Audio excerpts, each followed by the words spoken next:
做完兼职下班的时候，已经将近凌晨12点。等待公交车枯燥的间隙，我掏出手机，百无聊赖地刷着视频。最新推送出来的头条新闻吸引了我的注意力。豪门千金孙文妍生日派对被竹马赠予价值千万豪宅，两人是否好事将近？刷着手机屏幕的指尖就此顿住，而后我颤抖着手指将照片放大，只一眼我就认出了照片上亲昵吻着孙文妍脸颊，被媒体称之为他竹马的男人是我的老公顾泽。我跟顾泽是在做兼职的时候认识的，那时候的他是个刚初入社会的实习生，对餐厅服务员的工作很是陌生，因此也经常会惹来顾客的不满跟投诉。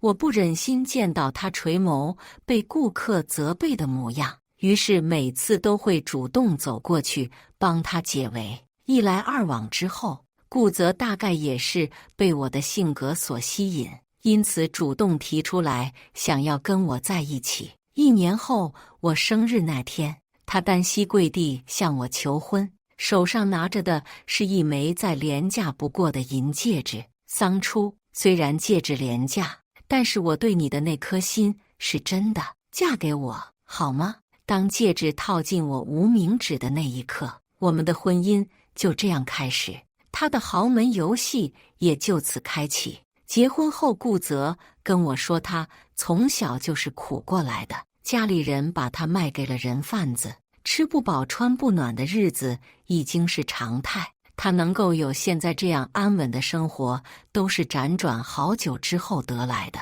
桑初，你都不知道，我之前还因为太过于单纯而被人骗过钱。那时候我饿了整整1周的肚子，我差点以为自己可能会这样活不下去，我真的是穷怕了，你明白吗？所以我现在花钱都是精打细算的，希望你能够体谅我一下。但这并不代表我不爱你，而且我们现在的省钱也是为了今后更好的生活，对不对？他的话语让我选择就这样相信了他。也是从那个时候开始，我跟他一样开始了我的兼职生活。看我早出晚归的辛苦打工，顾泽总会在我凌晨下班后给我递上一杯热水，然后给我一个温暖又贴心的拥抱。桑初，你知道吗？其实我真的很开心能够遇见你这样好的老婆。遇到你之后，我才知道什么叫做真正的爱情。以后等我们赚大钱了，我就买一幢价值千万的豪宅送给你。爱到深处的时候，我们紧紧地相拥在一起，用独特的方式感受着对彼此的爱意。头顶摇晃着的灯光，在那个时候看上去有多么的幸福，在这一刻就显得是那样的讽刺。曾经应允的豪宅落在了别人的手里，媒体上报道的这一切内容以及照片，都让我感觉自己是那样的可笑跟愚蠢。泪水模糊了我的视线，而后顺着脸颊缓缓流淌在手机屏幕上。公交车一辆接着一辆从我的身边驶离，我的脑海一片空白，就这样呆愣地看着照片上的那个让我感觉陌生又熟悉的男人。顾泽的电话猝不及防地打了过来，接通后，他略显愉悦的声音在我的耳边响起：老婆，你今天到家之后记得早点休息哦，我这2天要出差一趟，我不在家的时候，你记得一定要锁好门，关好窗。还有，听着电话那端聒噪又关切的话语，我真的很难将他跟照片上面的那个男人联系在一起。可电话微弱的派对音乐却无声出卖了他此刻的谎言。只是让我感到无法理解的是，顾泽为什么要在我的面前伪装成这样一个贫困生呢？太多的困惑萦绕在我的心头。挂断电话后，我并没有回家，而是在路边拦了一辆出租车，然后去了派对现场。豪门派对戒备森严，因此我没有办法进去，只能站在门口，像个小丑一样注视着这个跟自己格格不入的世界。西装革履的顾泽很快就出现在我的视线。灯火通明的宴会厅里，他手里拿着香槟，游刃有余地跟众人左右逢源，完全没有半点在餐厅时那样低三下四的模样。也是在那一刻，我突然明白了一个真相，原来他从一开始就是在骗我。顾泽从来都不是什么贫困生，而是京城顾家的豪门大少爷。我们之间生来就注定不会是同一个世界的人。顾泽是在2天后的早晨回家的，公寓门从外面被打开，穿着一身再简单不过的 T 恤跟休闲裤，脚踩帆布鞋的贫困生顾泽就这样出现在我的面前。看到我在家里，他的眼底闪过一丝意外，而后他面不改色地将手里拎着的草莓蛋糕摆在我的面前。老婆，我知道你最喜欢的就是这款了，所以我出差一回来就特地给你买了这个。如果是以前收到他这样的礼物，我大概会很感动，感动他记得我的一切，感动他对我的那份在意跟用心。而如今我不过觉得是那样的可笑，可笑他对我的那份玩弄跟欺骗，可笑他将我当成是一个小丑。就在我张嘴准备好好质问他的时候，放在顾泽裤袋里面的手机突兀地开始响起来。挂断电话后，他告诉我公司有点急事，需要马上过去。说完这话后，他转身就离开公寓，甚至再没有将视线落在我的身上。他以为我不知道，其实方才的时候我已经看到了，来电显示是他的小青梅孙文言。顾泽并不知道我已经发现了他的身份，所以他自然也不会想到我会跟踪他。车子在半个小时后平稳地停在了一家5星级餐厅的门口，门童恭敬地走过去，弯腰双手接过他的车钥匙。我跟在顾泽的身后，看着酒店经理用着无比恭敬的态度带着他到了顶楼一间 VIP 包厢。因为我之前在这家餐厅做过兼职，所以我直接走了员工通道。包厢里面此刻清一色地坐着一圈穿着不凡的男人，桌上的一瓶酒少说都是100万打底。顾泽虽然穿着是其中最不起眼的，可周围的男人却在看到他的时候纷纷起身恭敬地给他倒酒。顾大少，你这身价上百亿，却天天穿着这100-10元的衣服，你也不嫌寒酸？不知道的还以为你们顾家是要破产了呢。就是啊，你为了跟那个女人在一起，天天委曲求全地住在那个再简陋不堪的出租屋里面。那个出租屋我上次可是亲眼看到过，简直比你们家的卫生间还要小啊！顾大少这么牺牲自我，该不会是爱上桑初那个女人了吧？一阵阵无情的嗤笑声传入我的耳膜，心跳在这一刻不自觉地加快，连带着让我的眼神都紧紧地落在顾泽的身上。原来我竟然是这样期待他的答案。不知过了多久，我听到他冷哼了一声，而后用着极为漫不经心又不屑的语气开口：爱，就那种贫穷的女人也配得到我顾泽的爱情吗？顾泽的话语让我的大脑一片空白，耳边关于他的声音还在回旋。我不过就是看他单纯好骗的模样，觉得好玩，所以才想要逗逗他而已。毕竟你们也知道，虽然坐拥上百亿，但这豪门生活着实是无聊得很。有桑初这样的玩物，也算是可以给我打发一下这无聊的生活，不是吗？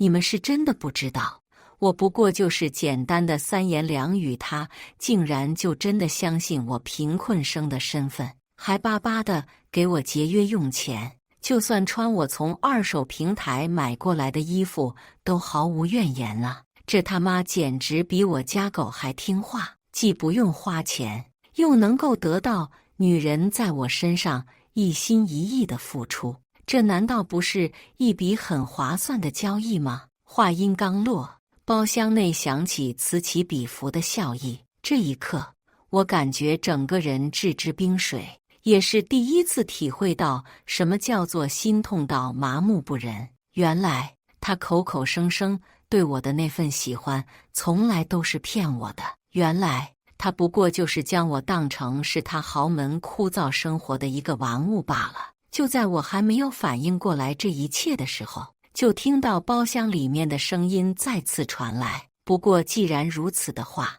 那顾少跟孙文言之间的事情又该如何呢？我可是听说顾少豪掷千金，只为了博得美人一笑啊。虽然这美人对顾少的礼物确实很满意，可如果他知道顾少已经结婚的话，难保有一天不会选择离开顾少啊。坐在顾泽身边的另一个男人在此时开口：“瞧你这话说的，当初孙文言不就是为了一个一无所有的男人，选择抛弃顾少，远走他乡吗？顾少当初会选择跟桑初结婚，就是想要用相同的方式来好好的报复孙文言，不是吗？不然的话，桑初这样不起眼的丑小鸭，怎么可能配得上顾少？”呼吸猛地一滞，胸口就像是被一块大石头压着，闷得我喘不过气来。而后，泪水开始无法控制地从脸颊缓缓掉落下来，砸在我的手背上，那样灼热。我从没想过一个人竟然会恶心到这个地步。他不仅选择骗我，还利用我来报复他真正爱着的那个人。而我从始至终就是他跟孙文言之间感情的调色盘。我开始大口的喘气，生怕下一秒会因为心痛而就此窒息。直到这一刻，所有的真相都摆在我的面前。孙文言跟顾泽虽然是从小一起长大的青梅竹马，但是大学时期的孙文言不可自拔地喜欢上了一个贫困生江燕。孙文言不顾家里人的反对，以及跟顾泽定下的婚约，义无反顾地表示想要跟江燕恋爱，甚至还说江燕跟他们这个圈子里面的人不一样，她的身上有一股清高的气质，也是这股气质深深地吸引了他。可后来，当他真的如愿跟江燕恋爱后，才发现两人之间的距离是天差地别。于是就此选择了分手，而顾泽在被他退婚之后伤心欲绝，一气之下为了报复孙文言，选择了跟同样贫困身份的我恋爱，甚至结婚，这才有了后面的故事。可是既然这是两个人之间的事情，为什么要把我牵扯进来？为什么要等让我喜欢上他，爱上他之后再告诉我这一切不过就是一场游戏？为什么要对我这样的残忍？不过顾少，难道你就没有想过，如果有一天桑初知道了你的真实身份怎么办？是啊，这种飞上枝头变凤凰的机会，只怕他不肯松手啊。顾泽摇晃着手里的红酒杯，冰冷无情的话语就这样从他的嘴里脱口而出。知道又能如何？他这样的人怎么可能斗得过我呢？就算是离婚，我也不会让他拿到一分钱。再说了，他每天都忙着打工赚钱，等我给他买豪华大房子呢。哈哈哈！包厢里此起彼伏的嘲笑声让我的愤怒在那一个瞬间冲上头。就在我想要推门而入，质问他为什么要这样对我的时候，不远处却迎面而来一个打扮精致、脚踩高跟鞋的女人。熟悉的面孔让我瞬间就认出，她就是顾泽的心上人孙文言。孙文言并没有看到在包厢门口角落处的我，推开包厢门之后，他很是娴熟地坐在了顾泽的身边。四目相对的那一刻，我从彼此的眼神中看出了再暧昧不过的情愫。孙文言甚至不顾众人在场，俯身在顾泽的脸颊处落下一个再深情不过的吻。阿泽，前2天没来得及感谢你的礼物，这个就当作是谢礼了。顾泽并没有伸手抹掉脸颊的吻，而是看上去心情颇好的勾唇一笑。不用客气，你喜欢就好。对我那样吝啬不舍得花钱的顾泽，却对另一个女人如此大方。看着他们的这个模样，我的脑海里面突然想起一句话：一个男人对你的爱是可以用物质来衡量的。这句话在这一刻显得那样的现实真切。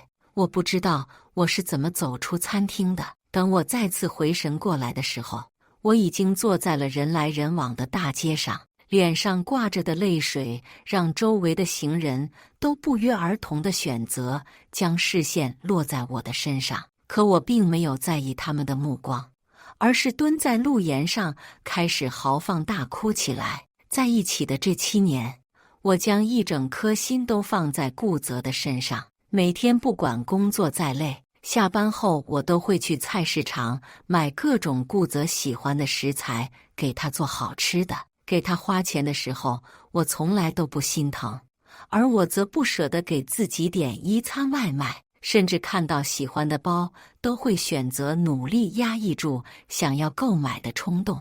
我为了顾泽舍弃了这样多的东西，只为了我们今后的生活能够越来越好，却没想到这一切不过就是我的一厢情愿罢了。看着我成为他枯燥生活的小丑，我想他应该很开心吧。可是顾泽，你知道吗？辜负真心的人是要吞1000根银针的。我到家的时候，顾泽已经坐在客厅的沙发上等着我了。看到我，他立马就放下手机，然后走到我的面前，将我带到餐桌上。老婆，今天朋友请吃饭，这些都是我打包过来的好菜，味道可棒了，你快点尝尝看，我特地给你留的。顾泽并没有察觉到我的异常，继续在我的身后喋喋不休地说着：对了，这个糖醋里脊是你的最爱，还有1盒我放在冰箱里面，你明天可以打包过去当中饭。还有我这个月工作积极，表现突出，老板特地给了我500元的奖金。老婆下个月的生活费有着落了。我深呼吸一口气，只觉得连空气都令人感觉那样的窒息难熬。堂堂豪门大少爷，在我面前伪装成这样一个对于金钱斤斤计较的贫困生，是不是真的很好玩？脑海里没由来地想起在包厢的时候他的那些好朋友说的话。他可以豪掷千金，只为博得青梅欢笑，却对我一直都是这样如此吝啬。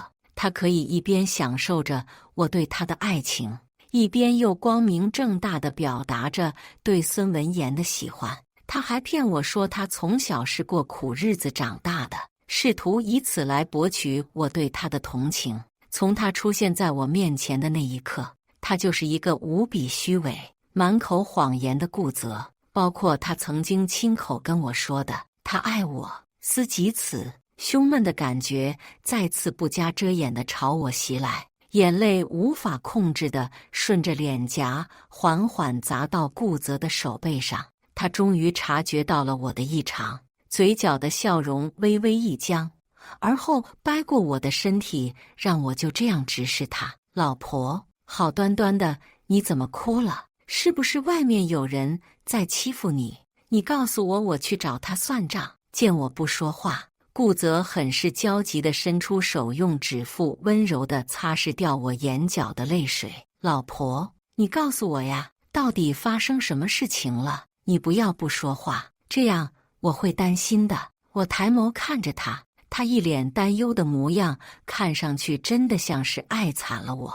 可是我却再清楚不过，这一切不过都是他的假面罢了。他不过是太过于沉迷这个豪门游戏罢了，并不是因为真的爱我。我挥开他落在我脸颊的手，而后用着略带沙哑的声音开口问他：顾泽，你当初选择跟我结婚，是真的因为爱我吗？他被我挥开的手微微一顿，连带着神情都僵硬了片刻。明明已经被人戳穿了假面，却还在努力维持着该有的体态。良久，他再次伸手试图来拥抱我，却意外地再次落空。可就算是这样，他也不恼，反而是耐着性子微笑着对我开口：“老婆，你今天怎么这么奇怪呢？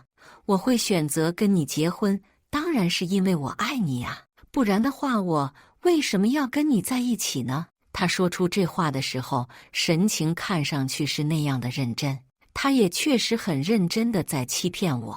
明明在心里不过是将我当成是一个小丑，却还在努力佯装爱我的模样，跟我恩爱。顾泽，戴着这样的假面，难道你就不会觉得很累吗？听到这话的他终于再次伪装不下去，嘴角的弧度逐渐消散，他愣神地看着我，蹙眉的表情彰显了他不快的情绪。桑初，你这话是什么意思？我从口袋里面掏出打印好的照片，然后狠狠地甩在他的脸上。顾大少爷，豪门游戏好玩吗？我这个玩物给你枯燥的生活带来了不少的乐趣吧？我没有错过顾泽眼底的惊愕，我以为他会跟我道歉，却没想到在片刻的惊愕过后，他不过就轻挑了一下眉头，而后微微笑了一下，全然没有半分被戳穿后的慌乱，更没有因为欺骗我而感到丝毫的内疚之情。桑初，不过就是一个背影而已，你就认出照片上的人是我？看来你对我是真爱啊，所以我才说跟你在一起很有趣，不是吗？看着他这样漫不经心的模样，我再也忍不住扬起手，对着他的脸狠狠地落下一个巴掌。伴随着清脆的巴掌声之后，是我的怒吼：“顾泽，你简直就是畜生！你怎么能对我说出这样的话呢？”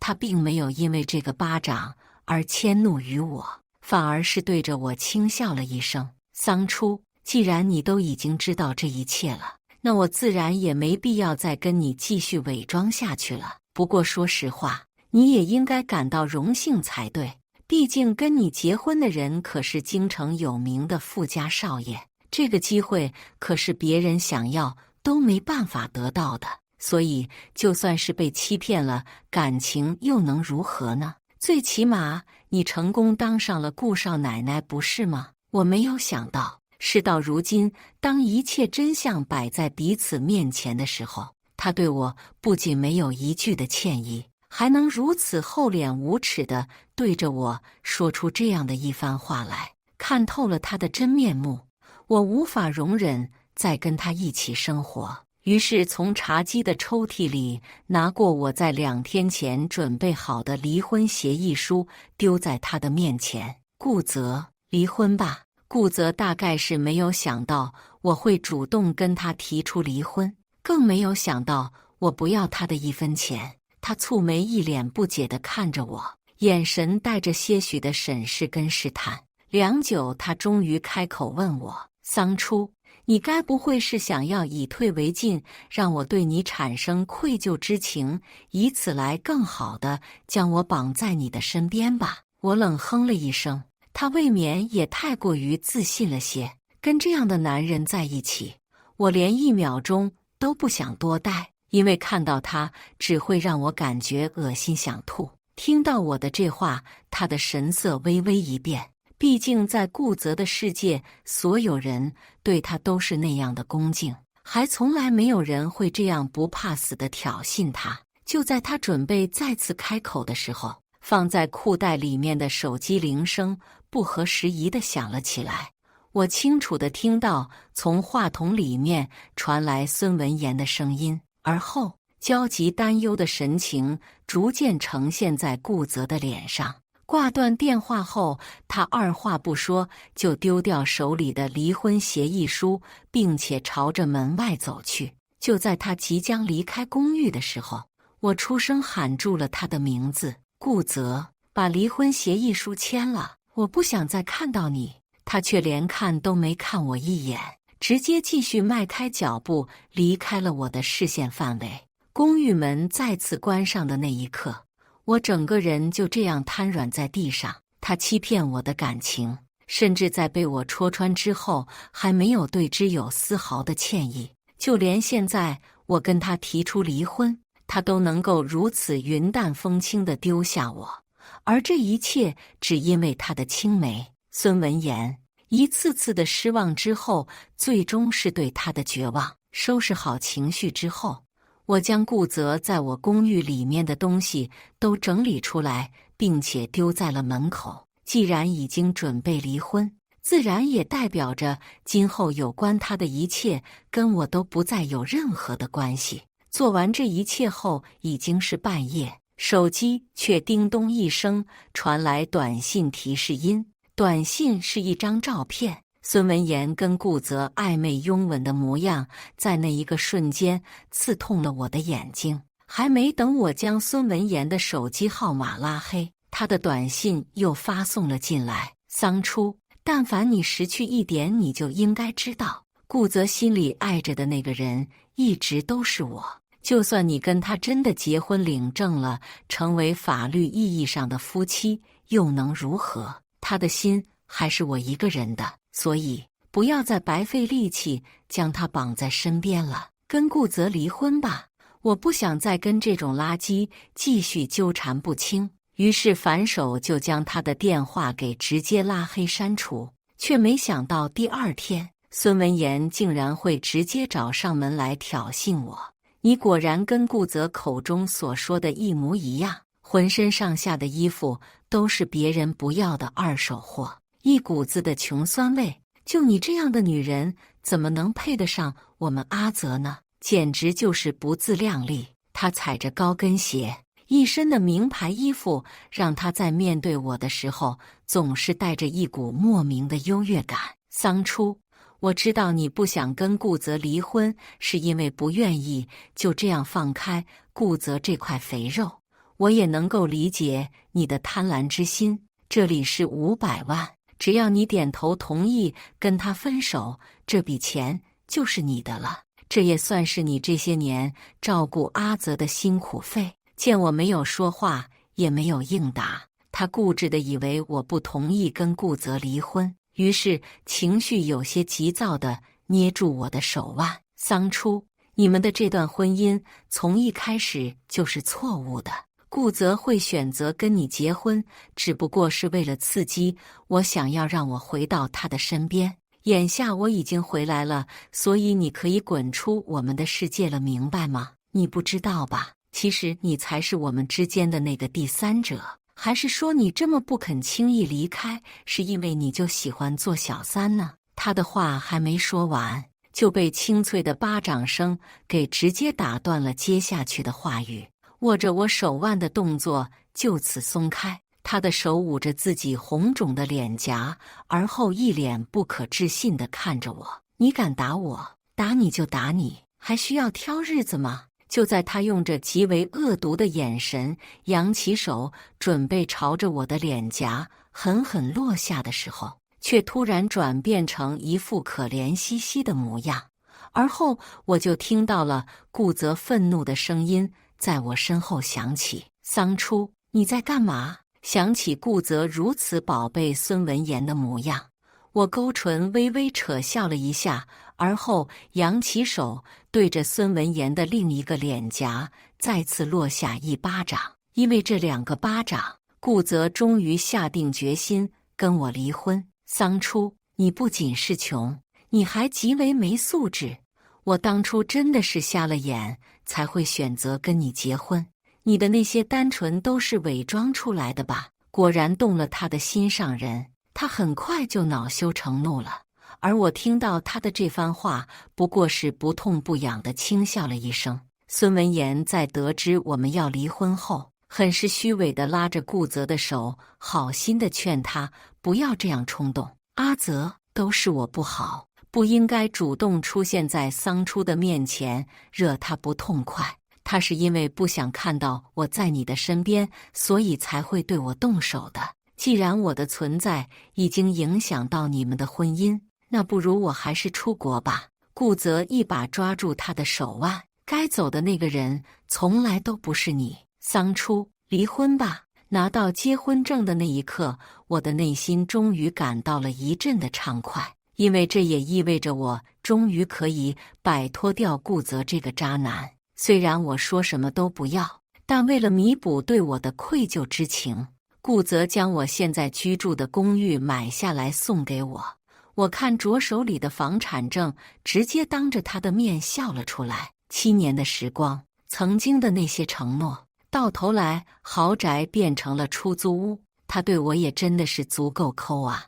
我坦然地接过，然后反手就将这套房子给挂在房产中介低价卖出，并且用这笔钱又租了一套房子。跟顾泽离婚后，我的生活开始规律的2点一线。我辞去了兼职，然后将所有的精力都放在了工作跟提升自我方面。再次听到2人消息的时候，是在3个月后。顾家跟孙家作为京城的豪门，自然是最受媒体关注的存在。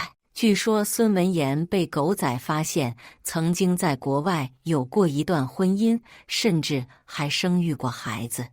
而这个孩子的父亲，就是曾经让孙文言爱到无法自拔的贫困生江燕。这个消息爆出来之后，顾泽就算是再怎么喜欢他，自然也无法接受他曾经跟人家结过婚，并且生育过孩子。听说这2人分手的时候闹得还挺大的，孙文言死活不肯放手，还说当初都是被强迫才会选择跟他结婚的，真是可笑了。他堂堂一个孙家千金大小姐，谁能够强迫得了他呀？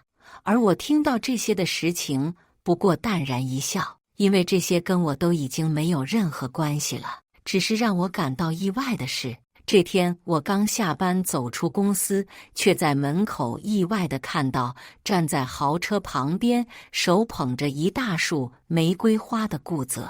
见到我之后，顾泽迈步就冲到我的面前，并且将玫瑰花塞到我的怀里。桑初，生日快乐！我垂眸，一脸厌恶地看着怀里的玫瑰花，而后在他讨好的微笑中，将玫瑰花狠狠地砸在地上，抬脚碾碎。顾泽，你可别忘记了，我们已经离婚了，这也意味着今后我的事情跟你没有半点关系。我越过他就准备离开，却不想被他直接拉住我的手腕。再次回头，是他满脸歉意的嘴脸。桑初，对不起，我知道你是在生我的气，我也承认我确实做错了，我不该跟你在一起的时候还对孙文言念念不忘。桑初，我现在认识到自己的错误了，所以你能不能再给我一次机会，让我好好的弥补自己曾经的过错？分开后的这3个月，我想了很多，那些我们在一起的回忆让我真正的意识到，原来我喜欢的那个人一直以来都是你。原来我的心已经在不知不觉中被你占满，而孙文言对我来说不过就是爱而不得的执着罢了。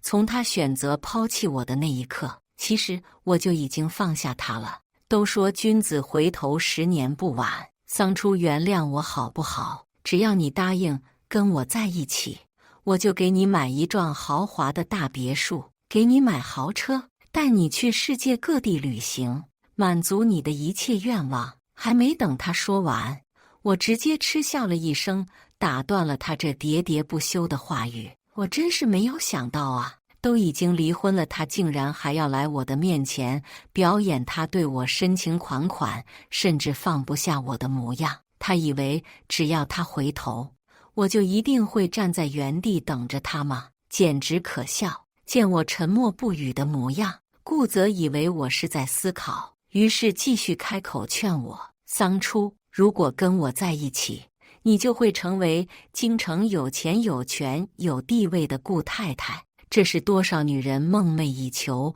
都不可能达到的高度。这么好的机会摆在你的面前，你可千万别不懂得珍惜。顾泽以为他用豪宅还有物质来吸引我，就会让我回头再次跟他在一起，却不会知道他的这些举止跟话语落在我的眼里，只会让我对他感到无比的恶心。所以，当他再次走上前来牵我手的时候，却被我直接反手扇了一巴掌。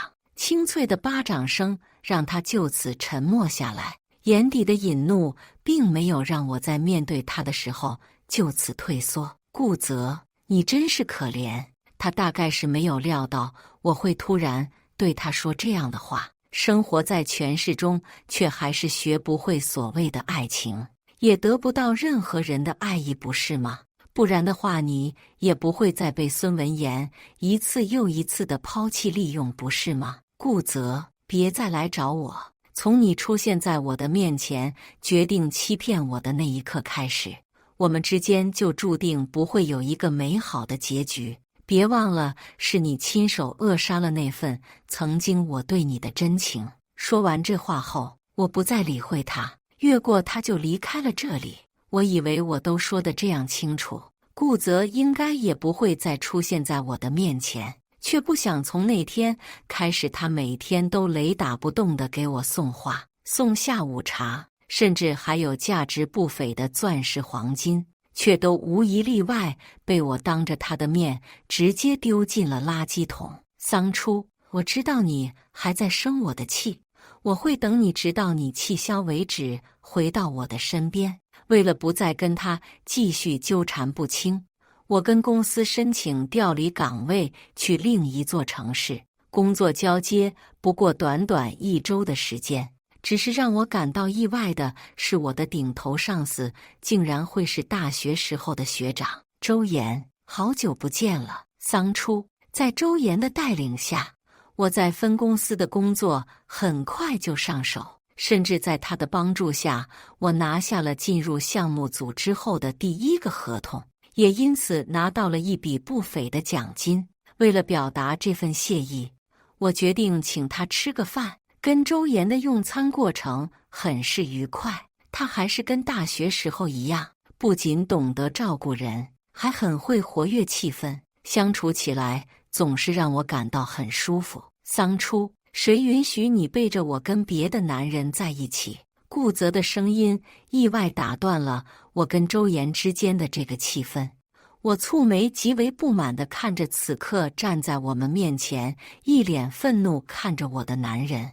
看着他的眼神，我真是觉得可笑。明明在感情中玩弄我的人是他，现在他又有什么资格反过来质问我的不是呢？更何况我们已经离婚，没有任何关系了，不是吗？还没等我开口，顾泽的视线就径直地落在了周岩的身上，而后我听到他很是不屑地嗤笑了一声。桑初，就这样的男人根本就没办法跟我比，你没必要为了把2婚的自己嫁出去如此的委曲求全吧。还没等我开口，就听到餐厅椅子吱嘎一声拉开的声音，而后一阵猛哼声就这样在我的耳边响起。当我抬眸的时候，看到的就是周岩跟顾泽扭打在一起的场面。餐厅里面此刻因为2人已经乱成一团，我知道顾泽是个�瑕疵必报的男人，因此并不想让周岩因为我而得罪他，所以忙不迭地出声制止了这场闹剧。可我的这个举止落在顾泽的眼里，却让他误会是我心疼他。桑初，我就知道你心里还是有我的，我就知道你还放不下我。我们复婚吧，好不好？听到这话，我觉得他真是犯贱。得到的时候不知道好好珍惜，等到现在失去了，反而知道后悔了。只可惜，这个世界上从来都没有后悔药，而玩弄感情的那个人，终究也要承担相应的痛苦。顾泽，我桑初这辈子就算是不结婚，都不会跟你复婚。你怎么有脸再跟我说出这话的？我没有理会顾泽在我身后的嘶吼，拉着周岩的手直接离开了这里。车子平稳地停在了小区楼下。学长，不好意思让你看笑话了。我以为周岩会因为被打而生气，却没想到他的情绪看上去并没有任何的不快，反而还安慰我不要太过于在意这些。人活一世，总有看走眼的时候，及时止损就是你做出最正确的选择。要是他之后还是来骚扰你，你大可以放心地告诉我，我帮你赶这种臭苍蝇。有了周岩的这番话，因为顾泽而感到压抑的情绪就此释放。然而让我担忧的事情终究还是发生了。顾泽动用了自己的人脉，让周岩被赶出了公司。得到这个消息的时候，我愤怒地给顾泽打电话过去：桑初，只要你乖乖地跟我在一起，我就撤销这个决定，如何？就在我犹豫不决的时候，握在掌心的手机却在此刻被人冷不丁地夺走。顾泽，你可真是小人！你该不会以为用这样的办法就能让桑初跟我对你乖乖妥协了吧？我告诉你，做梦去吧！因为桑初这辈子都不会选择你这种垃圾的。周岩霸气地说完这话后，直接挂断了电话，并且将顾泽的电话给再次拉进黑名单，以后不准跟他有任何的联系。我不想因为自己而影响到周岩，因此将自己想要提出离职的想法告诉他，却被他直接给严厉地拒绝了。学长，你也知道，顾泽是因为误会了我们之间的关系，所以才会这样针对你。既然如此的话，那我主动离开你的身边。还没等我说完这话，周岩伸出手直接将我一把扯进怀里。虽然他很渣，但他并没有误会我对你的想法从来都不单纯。桑初，我喜欢你，从大学第一次见到你的时候就已经喜欢上你了，所以能不能请你考虑我一下？猝不及防的告白将我的大脑炸得一片空白。那些年周岩对我的关切还有爱护，原来并不是因为他的性格，而是因为他喜欢我。他告诉我，其实当初大学毕业的时候，他就决定要跟我告白，可无奈那个时候要出国留学，他不想在跟我告白之后经历一段异国恋，所以才选择在回国之后跟我述说自己的爱意，却不想会在后来得知我恋爱并且结婚的消息。而这次他无意间知道我离婚的事情，于是决定再次追求我。我站在他的面前，静静地听着那些年他对我默默付出的一切。见我沉默不语，没有应答的模样，周岩以为我是无法接受，所以对着我轻笑了一下。桑初，我喜欢你是我的事情，如果你不接受的话，我也可以表示理解的。还有工作的事情，你不用担心，我还不至于这么没有市场。说完这话后，他转身就准备离开，却在迈开脚步的那一刻微微顿住，只因为我伸出手拉住了他的袖子。学长，你这么优秀，我是一个二婚的女人，其实我真的配不上你。大概是察觉到了我的自卑，他转身将我温柔地搂进怀里，让我感受着他的心跳声。喜欢一个人，从来都没有什么配不配，只有愿不愿意，所以跟我试试看吧，好吗？这样温柔的他，又有什么理由能够让我拒绝呢？就这样，我跟周岩开始交往。得知这件事情的顾泽再次出现在我的面前，他很是执着地告诉我，周岩跟我在一起是带着目的的，他根本就不是因为喜欢我。桑初，只有我才是爱你的那个人。当初我选择隐藏身份，就是为了能够找到自己的真爱。我不想要那些看中我的身份地位，从而选择跟我交往的女人。这一切都是误会。桑初，你相信我好不好？我是真的爱你。我们在一起生活这么久，我真的无法离开你啊！大概是终于感受到了我曾经的那份痛苦，他跪在地上，泪水顺着脸颊开始无法控制地缓缓掉落在地上，晕开一朵朵痛苦的回忆。可是所有的一切都已经太晚了。抱歉，我不爱你了。顾泽的哀嚎还在身后不断地响起。这一次我再也不会回头了。自从那天之后，顾泽再也没有出现在我的面前。也是后来我才知道，原来是周岩暗中警告了顾家，不准顾泽再来骚扰我。你怎么会认识顾家的人？彼时他将一整个洗干净的草莓塞到我的嘴里，因为我是比他们身份地位更加尊贵的存在，也是他们不敢招惹的周家。